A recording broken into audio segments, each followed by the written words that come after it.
Hello everyone and welcome back to another Doctor Who action figure review. In today's video I'm going to be taking a look at the first set from the brand new wave of winter 2022 sets exclusively available in B&M stores, and it's this, the First Doctor and Electronic TARDIS, based on, quite weirdly, an adventure in space and time. So this is of course the First Doctor as played by David Bradley, not William Hartnell, and I'm very excited to be reviewing this set today. Now, before I get started, I should probably say, because I'm located in the north of England, so far, my stores have only been getting stock of the TARDIS. So my stores, there are no sign of the 9th Doctor set, the 13th Doctor set, or any of the Daleks or Davros. So for the time being, this is the only review I'll be doing until my local stores start to get the rest of the sets in stock. But nevertheless, first of all, we're going to take a look, as always, at the packaging. Now, I did pick up 2 of this set, as I just couldn't resist, and I quite like to have another David Bradley First Doctor for customs.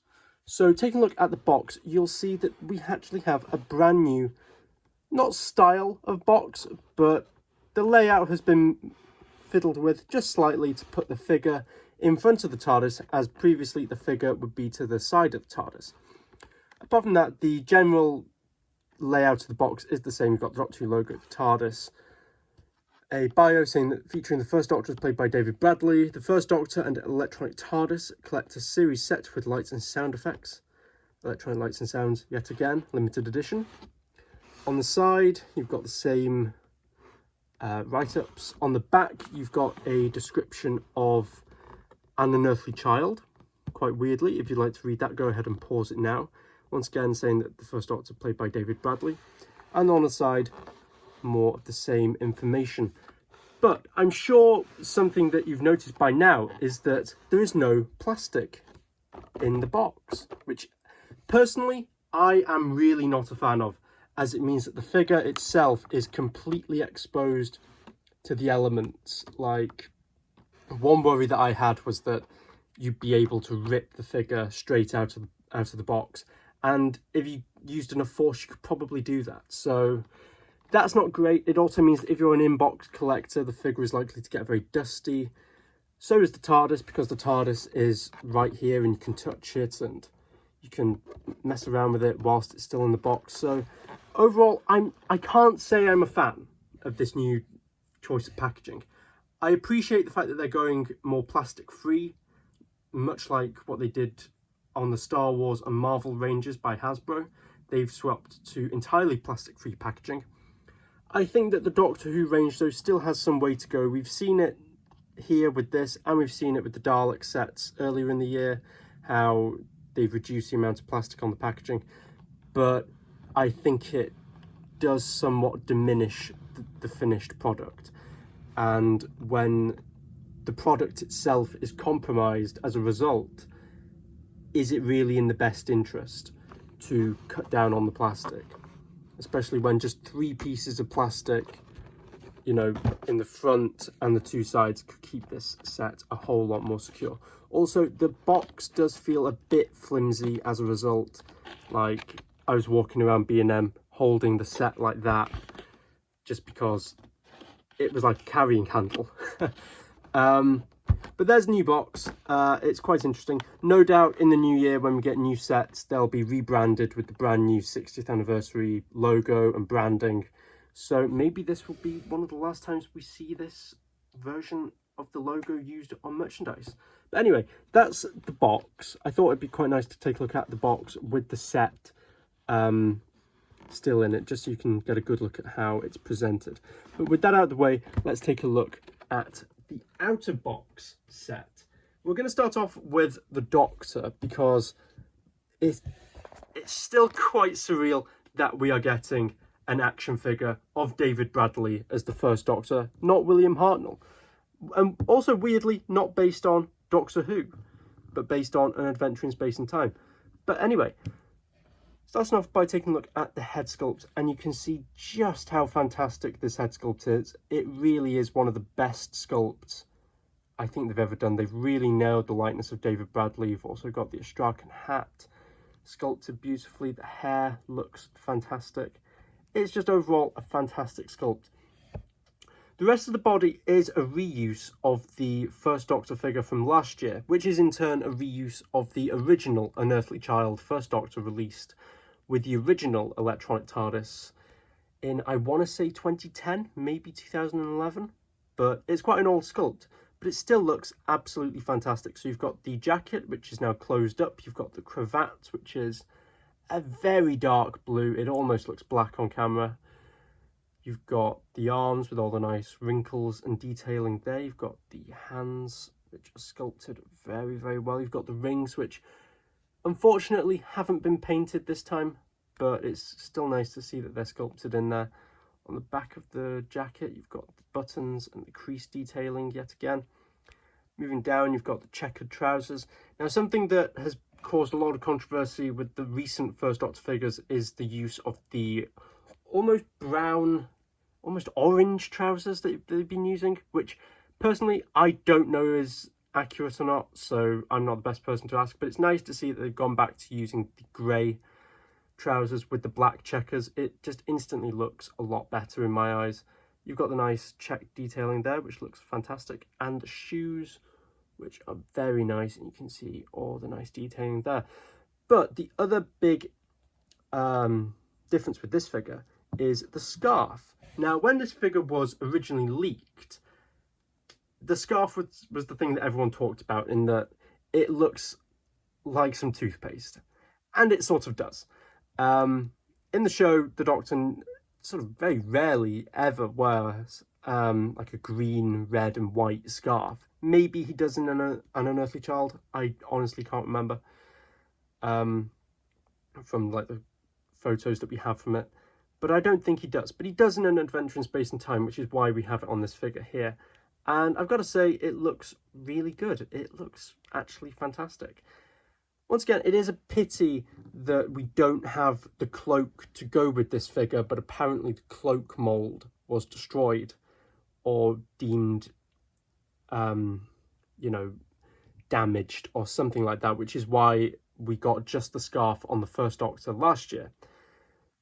I'll do a quick comparison with the First Doctor figure from last year in a second, but first of all, we'll take a look at Articulation, which is the standard Doctor Who figure movements that we come to expect now. So we've got a swivel at the head, swivel at the shoulders, swivel at the bicep, a hinge at the elbow, swivel at the wrist, swivel at the waist, the hips, got movement there, you got swivel at the thigh, which is very tight, and a hinge at the knee.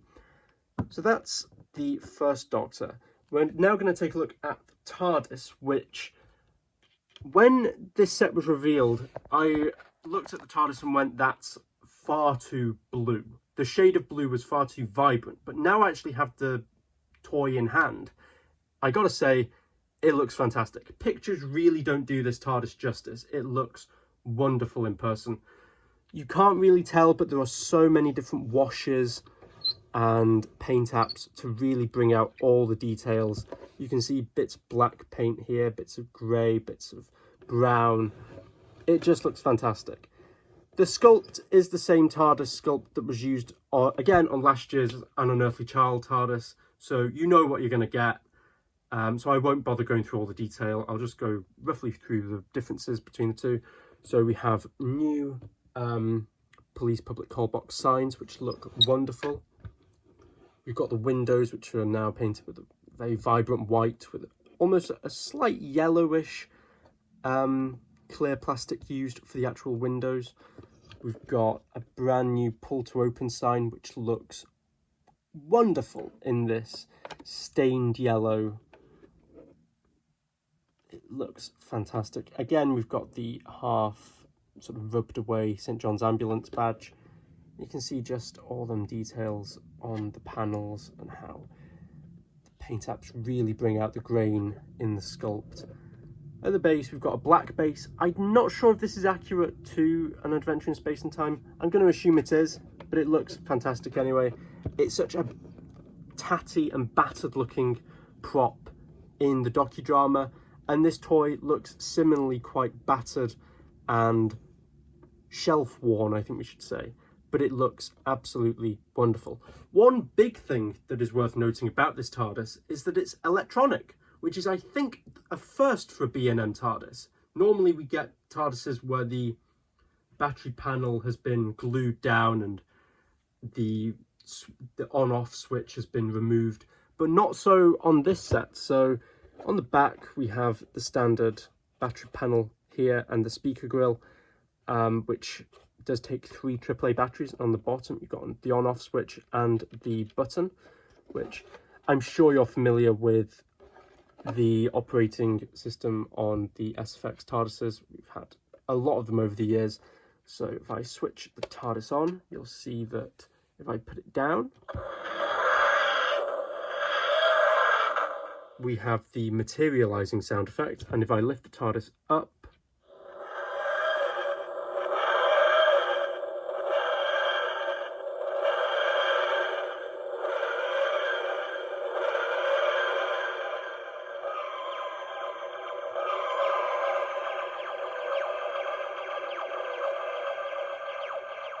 you have the dematerializing sound effect, and you have the lantern glowing, which looks just fantastic. And you can see how that pulsates just for a bit after the sound effect has finished. So I'm just going to switch that off just so that the TARDIS doesn't continue making sounds whilst I'm doing the comparisons. So whilst we've got the TARDIS here, I'll bring in the TARDIS from last year. And you can really see that even though they use the same sculpt, they could not be more different. The new Adventure in Space and Time TARDIS is a far more vibrant shade of blue compared to the An Unearthly Child version, which is almost grey by comparison. And you can just see just how good they look next to each other. Yeah, they look fantastic. Like I say, this one isn't an SFX TARDIS, this one is. So it gives a little bit more variety on the shelf. So they're the 2 TARDISes. Now we'll bring back in the brand new David Bradley First Doctor, and put next to him the First Doctor William Hartnell figure from last year. And you can see that for the most part they are the same figure, just with the different head sculpt. You can see how the scarf has been reused and the sculpt has been reused, but there are a lot of paint application differences, such as the trousers. So there's a quick comparison, and that just about wraps it up for this review. So there we have the First Doctor as played by David Bradley and the electronic TARDIS from An Adventure in Space and Time. But if, like me, and you have your Doctor Who figures in chronological order, this will be filling in very nicely as a set based on Twice Upon a Time. So thank you very much for watching, everyone. Personally, I love this set. I think it's fantastic. It's a really nice way of getting another First Doctor into the collections, but putting a bit of a unique twist on it. And we've wanted a figure of David Bradley's First Doctor for a long time, so it's nice to finally be able to add a quote-unquote new character to the shelves. So thank you very much for watching, guys. If you managed to pick yours up from B&M, let me know what you think of them. They are priced at £24.99 each, which, considering the TARDIS is electronic, I really don't think is a bad deal whatsoever. The only complaints I have are the boxes and the plastic-free elements of the boxes, which I think could do with some improvement with future releases, but that's neither here nor there, as I'm primarily an out-of-box collector anyway. So thank you very much for watching, everyone, and I will see you next time for another Doctor Who action figure review, whenever that should be. So thank you very much for watching, and I'll see you next time. Goodbye.